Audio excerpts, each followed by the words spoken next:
Hello, UPIKE viewers. Welcome to the March 2025 edition of Pike TV News. I'm Logan Morrison. And I'm Chloe Hall. We're here to bring you the latest news and updates from the University of Pikeville. Recently, the eastern Kentucky region was devastated by severe flooding, leaving businesses destroyed and families displaced. In response, UPIKE staff, faculty, and students have stepped up to help with cleanup efforts, showing their dedication to serving the community. Their hard work and compassion reminds us that even the smallest acts of service can make a big impact. In the last few weeks, UPIKE and the community around us have been devastated by flooding. The university has put together a flood relief team to go out and help. Here is Rob Music. Yeah, UPIKE has been really impacted we've had some of our dorms that were impacted in their south housing, so people were relocated on Saturday night of the flooding to go into temporary housing, living with friends, all that kind of stuff. Those dorms will be long-term, having to be repaired, to having a lot of our students, faculty, and staff who live out in the community, from losing their homes to cars to students having to stay at fire stations.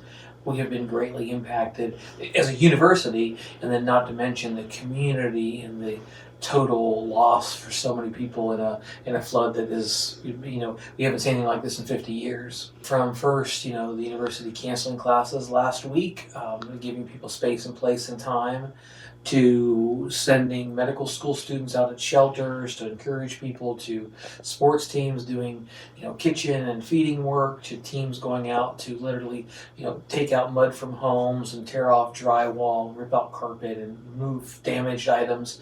It's been a broad-ranging approach from faculty and staff, students, joining together to really kind of help one another and their neighbors. Me personally, I was not affected greatly. My house is thankfully up on a hill, but I was not able to get out of my hauler. I wasn't able to get out to go to the grocery store. We had no water. It was just a bunch of different little small inconveniences. My family was greatly impacted by this flooding. I had one or two cousins from the Allen area that lost everything. And through just a couple inches of rain, everything was just gone, and it really impacted their life. Right now, they're living in a camper, and it was rough.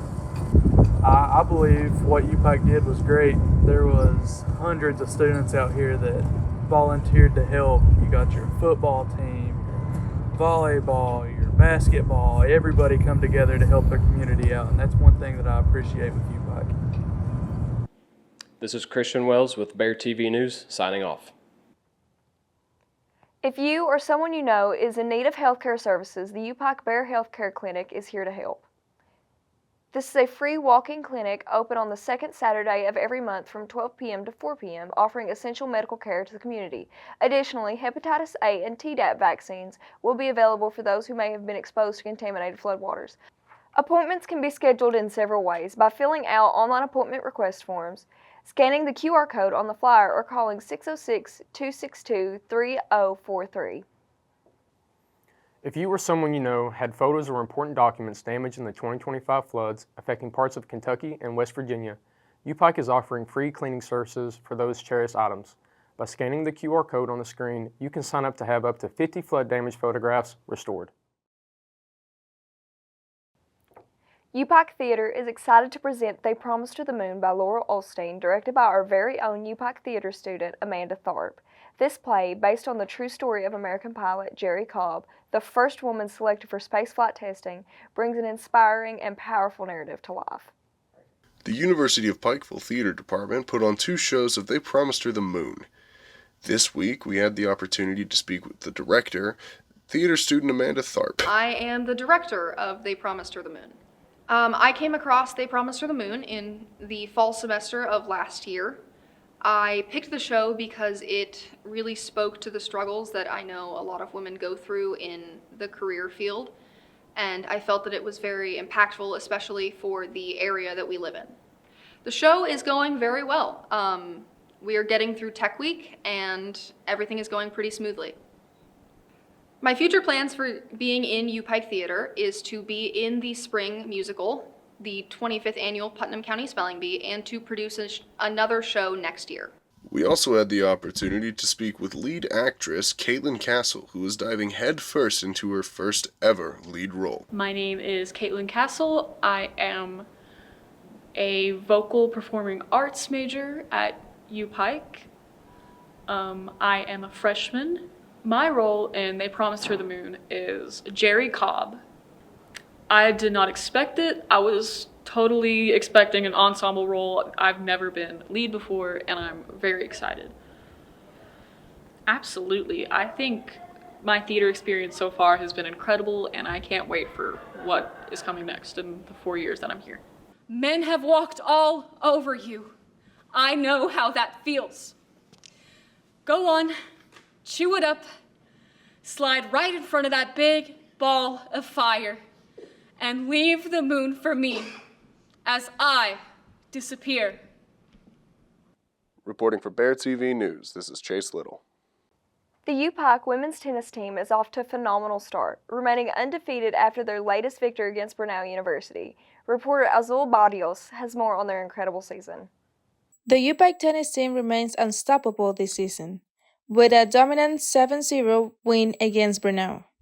The Bears keep their undefeated streak alive and are already preparing for their next home match.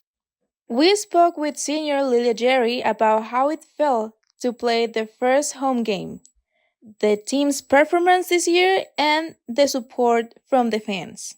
It's really exciting, obviously, and we have some support. So, the whole team's really excited and ready to get this going, the season going.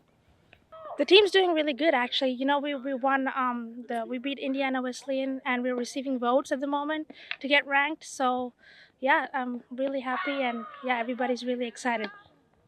It feels, the support, the home crowd, it's amazing, they're always cheering for every point, and it brings out the best as a player, and here home, it's just amazing feeling. I love it. She also shared advice for freshmen and reflected on her senior year so far.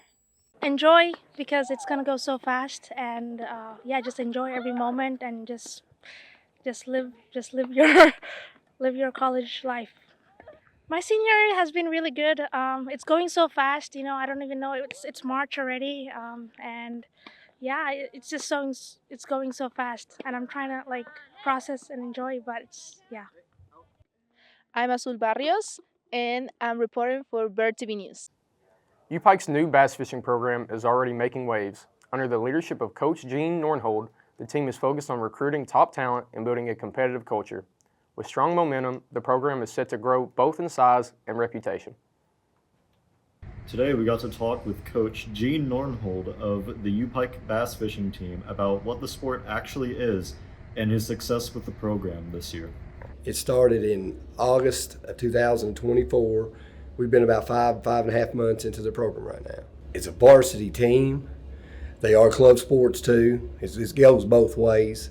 Bass fishing is not a part of the NAIA. But they are club fishermen. They are scholarship schools that does fish. We fish in the Bass Masters and in the MLFs. Actually, the requirements is there's really no requirements. We usually go out and we recruit. I watch kids for years in order to know what to put on the team. Right now, we started 5 months ago. We're at 20 kids with a predicted hopefully close to 40 by the end of this school year, and we've got more that's still walking through, so it's growing pretty rapidly. We usually try to practice in the spring, or in the fall, when we start out. We'll try to do it on Saturdays as a team practice, but we're gone so much fishing tournaments, and it's not, a winter time, it's just not feasible to get on lakes, it's a little bit different, but we're gone so many days a year anyway, we're gone a lot. Before a tournament, we get 3 practice days every tournament before a tournament, a 2-day tournament. So they get their practice days. They get out usually around right at break of day, and they're usually out to 5, 6 o'clock at night every day of the practice. There are scholarships available to the fishermen and stuff, certain different amounts on what's needed, and what the kids need at the program and how they've successfully done through their high school fishing year. The kids are really stepping up, doing things.